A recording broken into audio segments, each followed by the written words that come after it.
Good morning बच्चों। तो आज हम लोग डिस्कशन करने वाले हैं new chapter class 10 panorama English reader 2, जिसका नाम है द बेट, जिसका मतलब होता है 10 शर्त।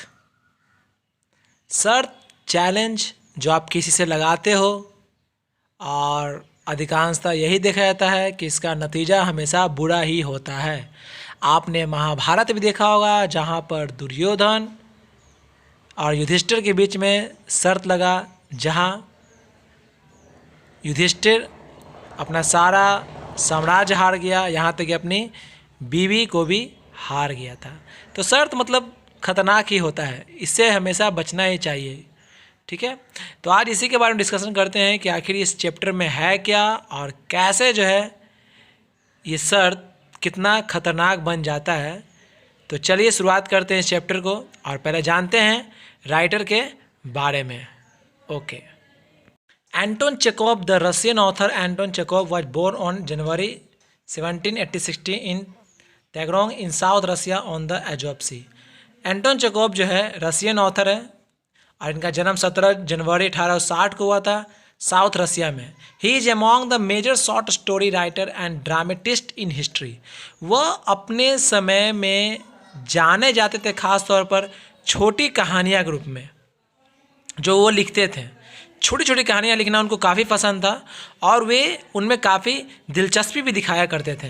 ही wrote 17 plays in almost 600 story. उन्होंने लगभग 17 नाटक और लगभग 600 कहानियाँ लिखे थे।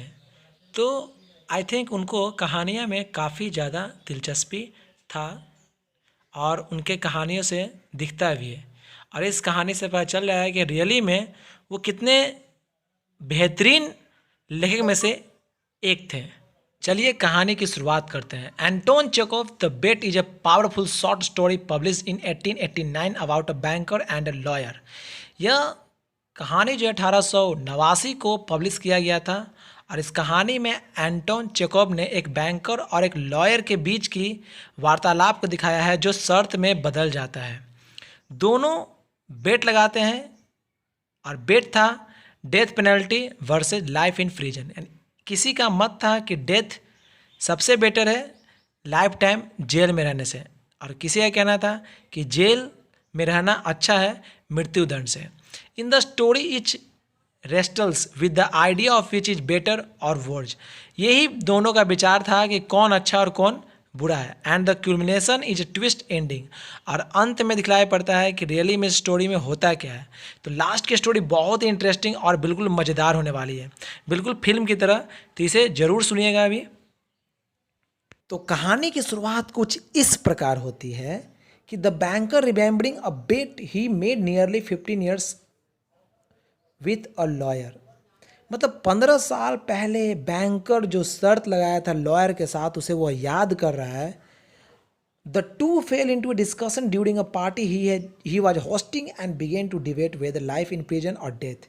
और उस ही पार्टी में बैंकर होस्टिंग कर रहा था, यानी उस पार्टी का मेन लीड प्ले कर रहा था बैंकर, और उसी बीच में लॉयर और उस बैंकर के बीच में एक मुद्दा छिड़ जाता है कि मृत्युदंड से अच्छा है जेल में रहना। और उधर बैंकर का कहना था कि मृत्युदंड अच्छा है जेल में रहने से। The lawyer sure he would choose life in prison. और लॉयर ने क्या पसंद किया? जेल में रहना। They agreed on a bet of 2 million rubles to see if the lawyer could spend 15 years in solitary confinement. The lawyer put himself into isolation. और डर जो था वही हुआ। उस बैंकर ने 15 साल के लिए शर्त लगा लिया उस लॉयर से कि आप 15 साल जेल में रह के दिखाओ, मैं आपको 2 million रूबल्स दूंगा। ये रशियन रुपीज़ है, ओके।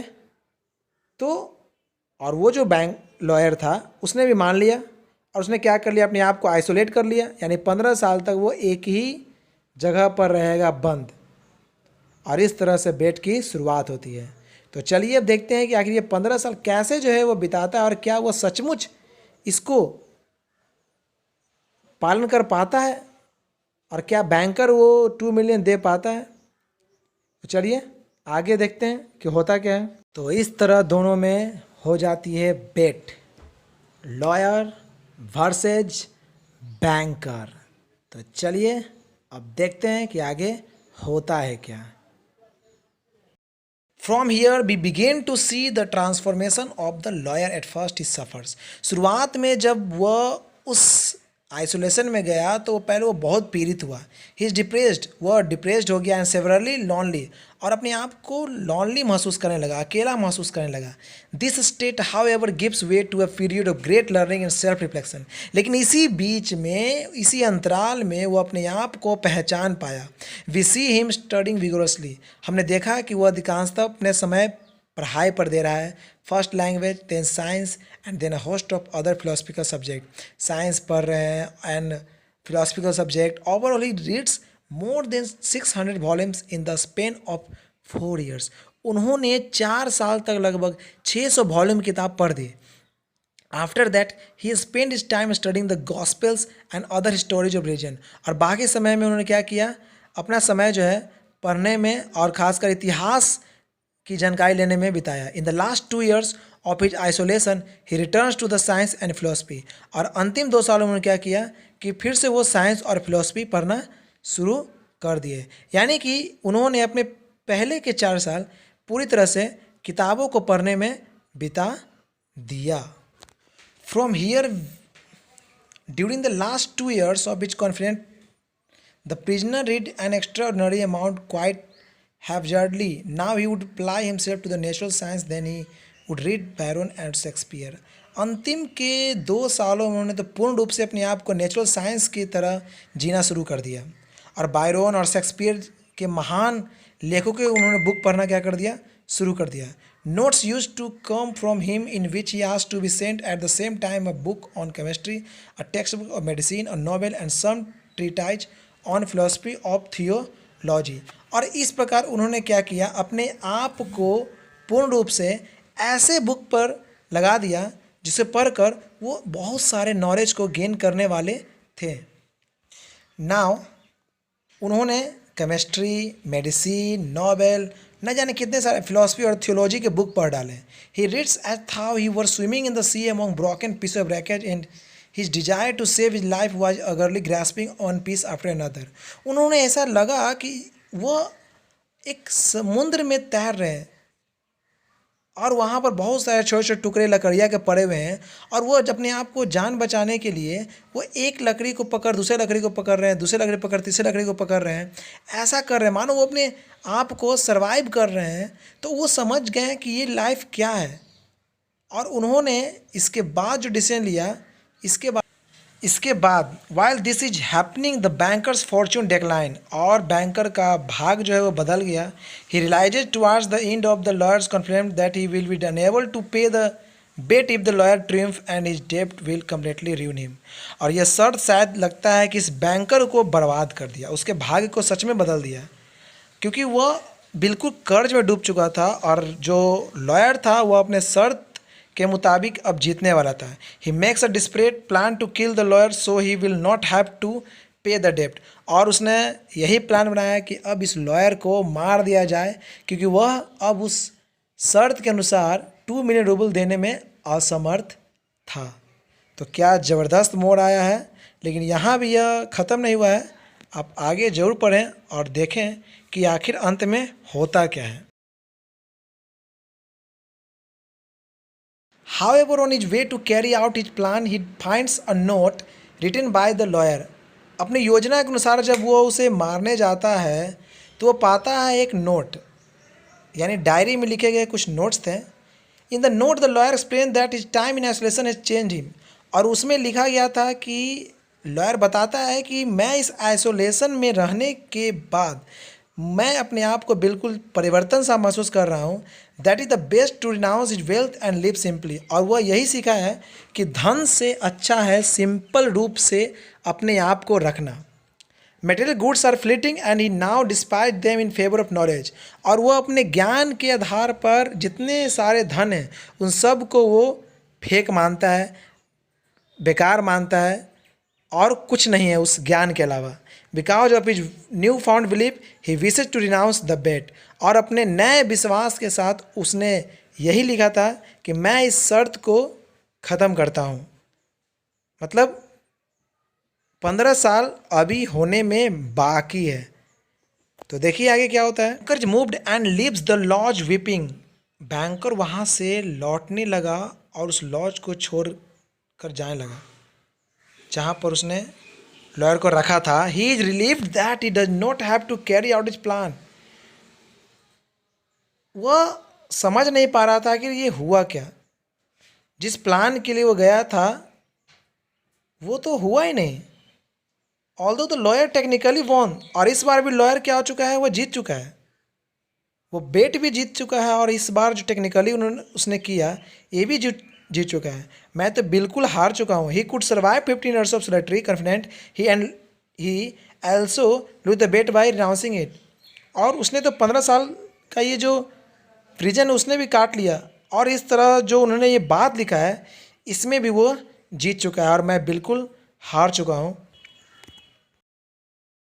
लॉयर ने क्या लिखा था मैं आपको बताता हूँ कि that I may so you need my contempt for that by which you live. का कहना था कि आत्मसंतुष्टि बहुत बड़ी चीज़ होती है। I waive the 2 millions of which I once dreamed as of paradise.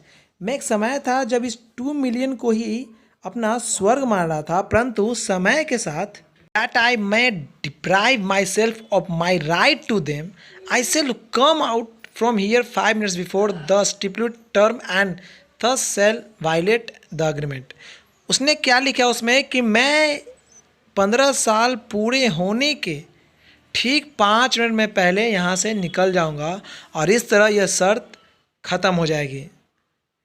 मतलब यह शर्त का कोई मतलब नहीं रह जाएगा। जब यह पढ़ते हैं बैंकर तो वे उस टाइम रोने लग जाते हैं। मैं आपको बताता हूँ कि उस समय सिचुएशन क्या होता था। उस समय सिचुएशन था कि वो जो लॉयर था वो अपने यंग एज के टाइम से वहाँ रहना शुरू किया था और उसने 15 साल वहाँ बिता दिए अपने जीवन के सबसे महत्वपूर्ण पल को। उसके लंबे लंबे नाखून हो चुके थे, बड़े बड़े बाल हो चुके थे, चेहरे बिल्कुल पीले पड़ चुके थे और एक अजीब सा ओल्ड टाइप का पर्सन दिख रहा था। यह देखकर जो बैंकर है उसके आंखों में आंसू छलक पड़े और उसने क्या किया उसके बाद देखिए। वेन ही हैड रीड, जब वे पढ़े इस लेटर को, the banker put the sheet on the table, kissed the head of the strange man and began to weep. He went out of the wing, never at any time had he felt such contempt for himself as now coming. अब इस letter को पढ़ने के बाद उनके आँखों से आंसू निकलने लगे और उसने उस लॉयर के माथे को चूमा और फिर वहाँ से उस सीट पेपर को रख कर निकल गए और यही महसूस किए कि मैंने जो है इस लॉयर की ज़िंदगी को मैंने बर्बाद कर दिया। वो बहुत ही अपने आप को गिल्टी महसूस कर रहे थे और आई थिंक ये होता है, ये पश्चाताप होना भी बहुत ज़रूरी था क्योंकि सच में एक छोटी सी बेट के चक्कर में उस लॉयर की ज़िंदगी बर्बाद होने के कगार पर थी, जो हो ही चुकी थी। Lay down on his bed but tears kept him a long time from sleeping. वो गया अपने बेड पर सोया परंतु उसके आंखों से लगातार आंसू बह रहे थे। The next morning the poor watchman came running to him and told him that they had seen the man who lived in the wing climb through the window into the garden. और एक जो उसके यहाँ रह रहा था watchman, उसने जाए खबर दी दौड़ कर उस बैंकर को जिससे यह सारी बातें मालूम थी, फिर भी अनजान होते हुए उसने सुना और वॉचमैन ने बताया कि वह जो आदमी था वह खिड़की से कूद कर गार्डन से होकर भाग गया। He had gone to the gate and disappeared. उसने बताया कि वह गेट से डिस्पेयर्ड हो गया, मतलब गायब हो गया। The banker instantly went with his servants to the wings and establish the escape of his prisoner. To avoid unnecessary rumours he took the paper from the table and on his return locked it in his safe. और उसने क्या किया, सारे चीज़ों को लेकर उसने जाकर रख दिया लॉकर में, खासकर उस पेपर को। तो इस तरह से यह कहानी यहाँ समाप्त होती है आई होप ये कहानी आपको अच्छी लगी होगी, तो ज़रूर इसे बाकी बच्चों को भी शेयर करें ताकि उन्हें इस कहानी का मतलब पता चल जाए और वो आसानी से एग्ज़ाम को टैकल कर पाए। क्योंकि आपको एग्ज़ाम में जो क्वेश्चन आएंगे उसको आपको खुद के लैंग्वेज लिखना बहुत ही ज़रूरी है।